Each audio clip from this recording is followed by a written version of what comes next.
मैं अगर यहाँ कुछ भी ना कहूँ और चला जाऊँ, उसको आप अच्छा समझेंगे। पहले आप FIR नोट ही नहीं करते थे, तो नोट नहीं करते थे तो आप क्या समझते हो कि वो अपराध मुक्त था प्रदेश? पार्टी के फंड को अगर इकट्ठा करे और वो नंबर 1 का हो, तो अधिकारी करते हैं ना, तो अधिकारियों की ही शिकायत होगी। जहां आप काम करोगे तो आपकी शिकायत होगी। जब खबरें छपती हैं तो लोग आपकी भी शिकायत करते हैं कि विवाद आज कितनी आई थी और किसका निपटारा हुआ सर? आज यहाँ करनाल की जिला ग्रीवेंस कमेटी, उसमें मैं आया था और उसमें टोटल कंप्लेंट्स 15 थी, 4 पुरानी थी और 11 नई थी। तो 15 में से लगभग जो 4 पुरानी थी उन सभी का फैसला हो गया, उसका निपटारा हो गया, और बाकी जो 11 नई थी उसमें से 7 का फैसला हुआ, 4 रह गई, उनको हमने पेंडिंग रखा है। और उसमें हमने एक में ADC साहब की, किसी में SDM साहब की, इस तरह से इंक्वायरी मार्क की है। और उसमें हमने ऑनरेबल जो ग्रीवेंस कमेटी के मेंबर्स हैं उनको भी डिप्यूट किया है, क्योंकि उसमें जो कंप्लेनेंट्स थे और जो अधिकारी थे उन दोनों में आपस में जमीन आसमान का स्टेटमेंट में फ़र्क था। तो उसका फैसला कैसे हो कि कौन सही है, तो उसको हमने कुछ इंक्वायरी को दोबारा मार्क किया और उसमें हमने ग्रीवेंस कमेटी के जो रिप्रेजेंटेटिव्स हैं उनको भी उसमें लगा दिया, तो उनको हमने पेंडिंग रखा। तो ऐसे ये 15 कम। आजकल एक बड़ा मुद्दा चल रहा है सर, उपराष्ट्रपति जी की मिमिक्री की गई थी और संसद में बहुत ये मुद्दा गरमाया है। राहुल गांधी वहाँ खुद वीडियो बना रहे थे, आप किस तरीके से देखते हैं? एक प्रतिष्ठित, मैं समझता हूँ कि ये प्रश्न मेरा नहीं है, ये पूरे इस देश के 140 करोड़ लोगों का है। आफ्टर ऑल देश के राष्ट्रपति और देश के उपराष्ट्रपति, ये एक ऐसी संवैधानिक पोस्ट भी है, ऑनरेबल पोस्ट भी है, इनको हम महामहिम भी कहते हैं, हिज एक्सेलेंसी भी कहते हैं। तो ऐसे लोगों को हमें हास्यास्पद नहीं बनने देना चाहिए ऐसी जिम्मेवारियों को। तो जिन लोगों ने भी की, मैं तो आपके माध्यम से भी ये कहना चाहूँगा, अपील भी करना चाहूँगा कि ऐसा काम अपने को नहीं करना चाहिए और एडमिनिस्ट्रेशन को भी इसके खिलाफ उचित कार्रवाई करनी चाहिए। संसद पर सर घटनाक्रम हुआ, कुछ लोग अंदर चले गए, हरियाणा की लड़की भी का नाम सामने आ रहा है जो प्रोटेस्ट कर रही थी, क्या समझते हैं, क्या तरीका? दुखद घटना है, अफसोस की घटना है, ये नहीं होनी चाहिए। तो जहाँ तक मुझे लगता है कि जो संसद के अधिकारीगण हैं उन्होंने इसका संज्ञान भी लिया है, आगे से इस तरह की घटना ना हो ऐसा मैं समझता हूं कि उन्होंने स्टेप्स लिए होंगे। सर, नगर निगम के चुनाव कब तक हो सकते हैं, क्योंकि बहुत कम समय रह गया है? नगर निगम के चुनाव का फैसला चुनाव आयुक्त ने लेना है। हमारी ओर से लगभग उनकी वार्डबंदियां और जो उनके जो नॉमिनेशन, जो सिलेक्शन थे वार्ड रिजर्वेशन के, वो लगभग हो चुके। ये जो 5 निगम जिनके अभी टर्म पूरी नहीं हुई है, हमने इनका भी काम शुरू कर दिया है। ये 5 निगम जो हैं वो यमुनानगर, करनाल, पानीपत, रोहतक और हिसार, यहाँ वार्डबंदी शुरू हो गई। यहाँ हमने वार्डबंदी का काम शुरू कर दिया है। उनसे हमने एडहॉक कमेटी और ये सब मांग लिए हैं, तो हमने तो उनका काम भी शुरू कर दिया। और जो पहले लगभग कितनी 38 थी या जितनी भी थी, उन सब का काम लगभग हमने पूरा कर लिया है।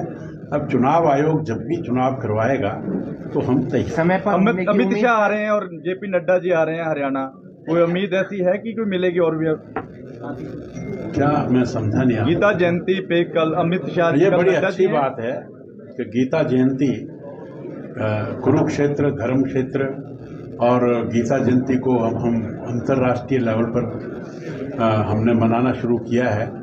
और अंतर्राष्ट्रीय लेवल पर ही मनाना केवल नहीं शुरू किया, बल्कि इसका इंग्लैंड में और कनाडा में, ऑस्ट्रेलिया में हमने वहाँ जाकर भी मनाई है। और मेरा सौभाग्य है कि पिछले साल कनाडा में मेरा जाना हुआ था, तो वहाँ हमने टोरंटो में बहुत अच्छे तरीके से गीता को अंतर्राष्ट्रीय लेवल पर मनाया। विपक्ष एक सवाल उठा रहा है कि इजराइल, दुबई और यूके में नौकरियां निकाली हैं हरियाणा कौशल रोजगार निगम के तहत। अगर हरियाणा में नौकरियां दी जाएं तो ज्यादा बेहतर है, ऐसा विपक्ष का कहना है। देखिए, ऐसा है कि नौकरियां लिमिटेड होती हैं। अगर हमने यहाँ के लोगों को जो इच्छुक हैं, कोई जबरदस्ती तो है नहीं, अगर बाहर भी नौकरी मिले तो इसमें भी विपक्ष राजनीति करे तो भगवान ही उसका खैर खाम है। कांग्रेस ने फंड की मांग की है कि 138 साल की पार्टी उनकी हो चुकी है और जनता 138 रुपए कम से कम उनकी पार्टी को दे, तो क्या कहेंगे आप? उनका अपना मामला है। कोई भी पार्टी के फंड को अगर इकट्ठा करे और वो नंबर 1 का हो और उसको एक संवैधानिक तरीके से करे तो हमें तो कोई इतराज नहीं। कांग्रेस दावा कर रही है सरकार सर के द्वारा जन संवाद शुरू किया गया था। सबसे ज्यादा जो शिकायतें हैं वो अर्बन लोकल बॉडीज यानी कि आपके डिपार्टमेंट से आई थी, लेकिन सबसे ज्यादा पेंडिंग भी आज तक उसी डिपार्टमेंट की है। प्रश्न ये नहीं है, प्रश्न ये है कि पहली बार सरकार जनता के अंदर गई और जनता से वार्तालाप किया और जनता से डिमांड मांगी। अब वो एक कहावत है कि best thing to avoid complication is not to do anything. आप कुछ भी नहीं करोगे तो कोई शिकायत ही नहीं आएगी। तो ये तो एक मैं समझता हूँ कि सराहनीय काम है हरियाणा के यशस्वी मुख्यमंत्री, और उन्होंने अपनी पूरी टीम, सभी मंत्रियों को, सभी एमएलएस को, सभी सांसदों को ये कहा कि पूरे प्रदेश के 6,500 गांव जो हैं उनमें जाएं, लोगों से मिलें, लोगों की शिकायत लें, तो शिकायत लेंगे तो कुछ करेंगे। पेंडिंग होना भी स्वाभाविक है। विकसित भारत यात्रा में हुड्डा साहब ने चुटकी ली है कि सरकारी मशीनरी का दुरुपयोग किया। हाँ, उनको चुटकी लेना ही आता है और कुछ नहीं। मंत्री जी, हुड्डा साहब ने आज चंडीगढ़ में पीसी की जो विधानसभा सत्र चला और कहा कि मुख्यमंत्री 1770 घोषणाएं कर चुके हैं, जिसमें सिर्फ 262 ही पूरी हुई हैं।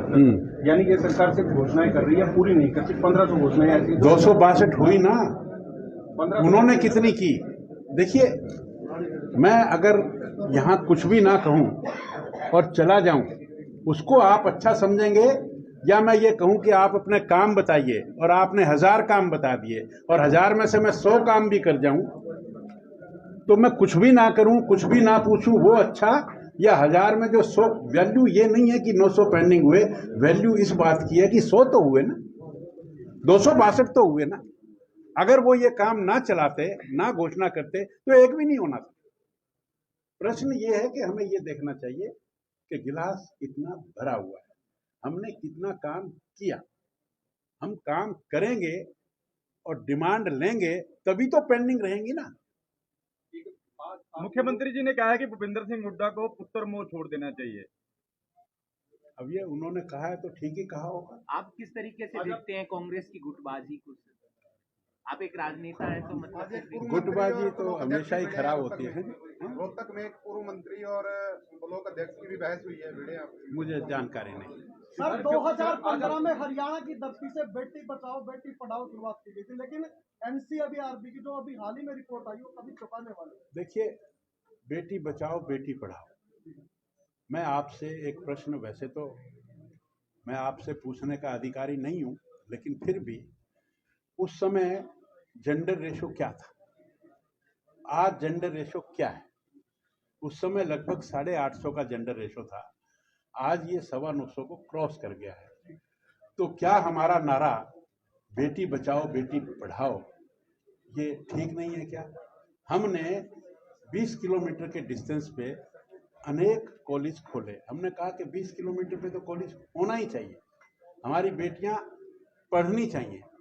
तो हमने जो नारा दिया 2014 में, आदरणीय मोदी जी पानीपत में आए थे, उन्होंने ये नारा दिया था बेटी बचाओ बेटी पढ़ाओ। हमने अपनी बहनों को ठीक करने के लिए हमने हर जिला पर महिला थाने खोले।